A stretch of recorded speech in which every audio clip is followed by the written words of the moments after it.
नूरी नूरी जलवा तेरा सारा आलम सदका तेरा मगफिरत फरमा देता है। इसको बकदर जरूरत इस्तेमाल करो, वरना ये बहरापन बढ़ता जा रहा है। आज आपको समझ में नहीं आ रहा है, आज जवान हो, खून गर्म है, जज्बात गर्म है, तो जो कर रहे हो कुछ समझ में नहीं आ रहा है। जब 40 के बाद उम्र ढलेगी तो उसके बाद कान कम सुनने लगेंगे। बल्कि आज नौजवानों को ये प्रॉब्लम हो रहा है इससे कि कान के अंदर सुनने की, समात की जो है वो ताकत है वो कम होती जा रही है। मेरे आका अलैहिस्सलाम के प्यारे दीवानों, देखो अपने दादा परदादाओं की तारीख, बुढ़े हो गए, 100 साल के हो गए, फिर भी कुरान शरीफ बगैर चश्मे के पढ़ते थे, किताबें बगैर चश्मे के पढ़ते थे।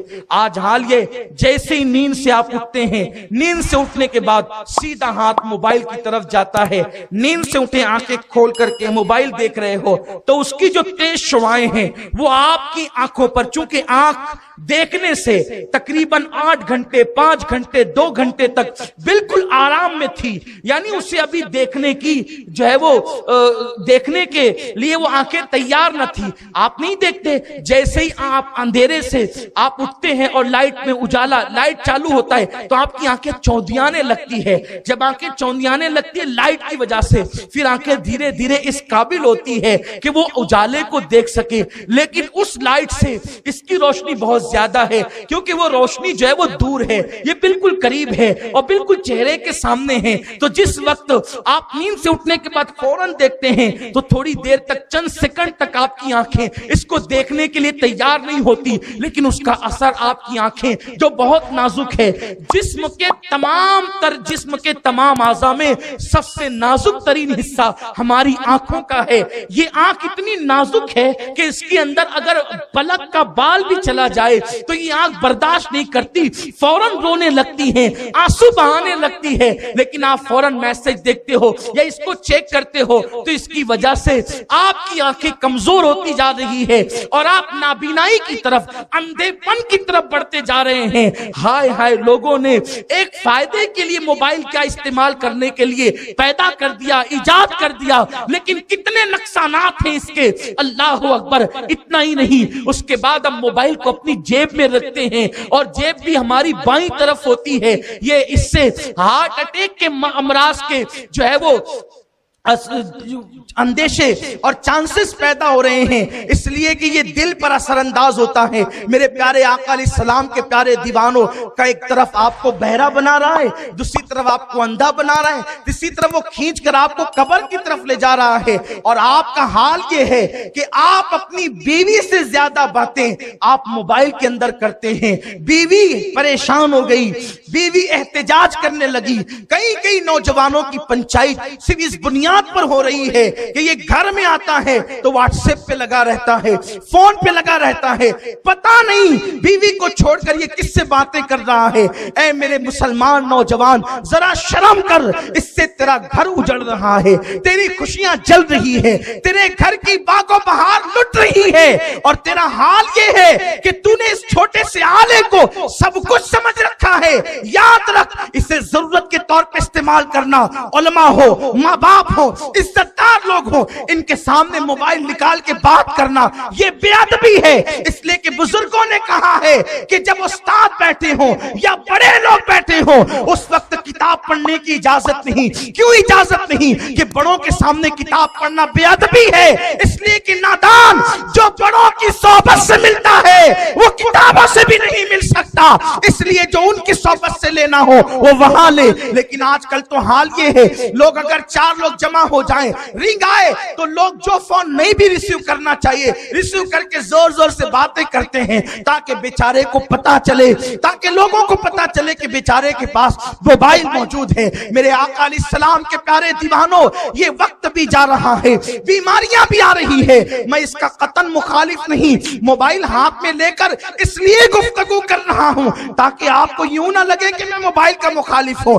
इसको बकदर जरूरत इस्तेमाल करो, जरूरत के फोन रिसीव करो, जरूरत के मुताबिक लोगों को गुफ्तगू करो, वरना इसका हाल बैतुल खला की तरह है। जरूरत से ज्यादा इस्तेमाल करोगे मर्ज में मुब्तला हो जाओगे। और हाल तो उन लोगों का है, अल्लाह अकबर, जो मोबाइल पर गेम खेलते हैं, 3 पत्ती का गेम, लोडे का गेम, सांप सुल्ली का गेम, ताश के पत्तों का गेम, शतरंज का गेम घंटों बैठ करके चल रहा है। क्या तुम्हें पता है अल्लाह के प्यारे हबीब गैबदा नबी सल्लल्लाहु अलैहि वसल्लम ने फरमाया कि ये जो शतरंज है, शतरंज, अल्लाह के हबीब अलैहिस्सलाम फरमाते हैं कि जो शतरंज को या जुए के आलात को हाथ लगाता है, गोया वो अपने हाथों को सूअर के खून में रंग लेता है। अब्दुल्लाह इब्ने अब्बास फरमाते हैं, अल्लाह अकबर, कि जिस शख्स ने ये शतरंज खेला उसने अल्लाह की नाफरमानी की, इसलिए कि शतरंज को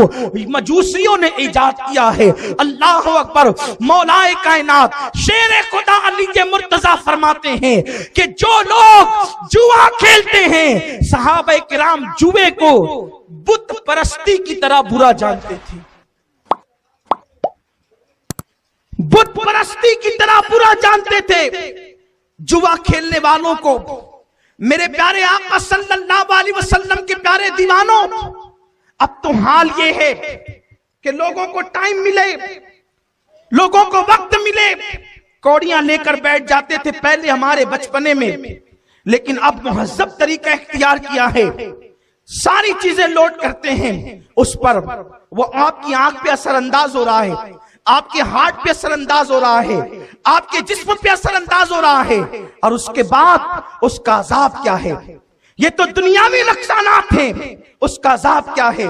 अल्लाह तबारक व तआला क़यामत के दिन लोगों को अपनी बारगाह के अंदर तलब फरमाएगा। रब तबारक व तआला की बारगाह में लोग तलब किए जाएंगे। किस दिन? क़यामत के दिन, मैदान महशर में। अल्लाह अकबर। जहां सूरज सवा नेज़े पे होगा, जहां माँ अपनी औलाद के पुरसान हाल ना होगी, जहां बाप अपने बेटे को पहचानने वाला ना होगा, उस वक्त अल्लाह के प्यारे हबीब मुस्तफा करीम रऊफुर रहीम सल्लल्लाहु अलैहि वसल्लम फरमाते हैं, मैदान कयामत की जमीन इंसानों के कदमों को पकड़ लेगी। इंसान के कदम वो जमीन पकड़ लेगी जो जमीन तांबे से ज्यादा जल रही होगी। बल्कि लोगों ने कहा है जमीन तांबे की होगी, आसमां फौलाद का होगा। अल्लाह अकबर। आसमान फौलादी लोग कहते हैं, लेकिन ये उस वक्त की बात है। आसमान को फौलादी इसलिए कहा गया है कि आसमान से गोया के शोले बरस रहे होंगे और धूप की तपिश और तमाज़त का हाल ये होगा कि एक हाथ के फासले पे सूरज आ जाएगा और वो अपने चेहरे की तरफ से चमकेगा।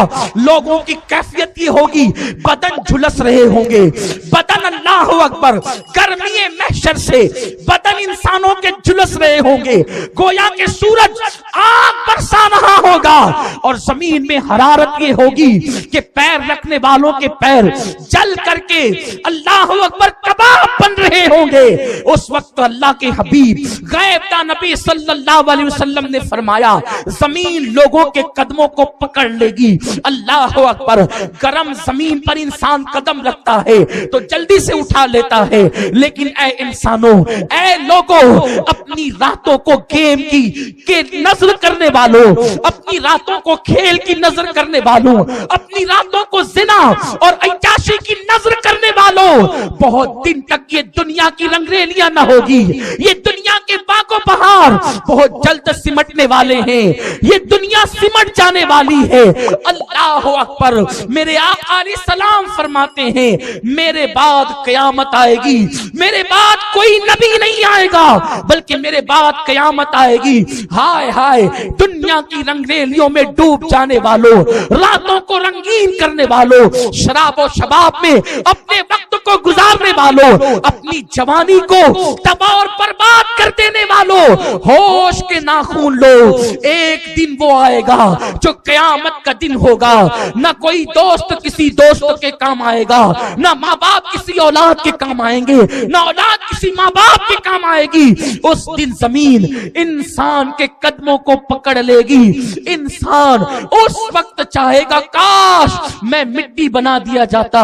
इंसान उस वक्त तमन्ना करेगा काश मैं तिनका बना दिया जाता, काश मैं जानवर बना दिया जाता। लेकिन उस वक्त का काश तुम्हारे काम नहीं आएगा। काश के आज तुम काश कहकर पलट जाओ, काश के तुम आज काश कहकर के बदल जाओ जैसा मुस्तफा जान रहमत हमें और तुम्हें देखना चाहते थे।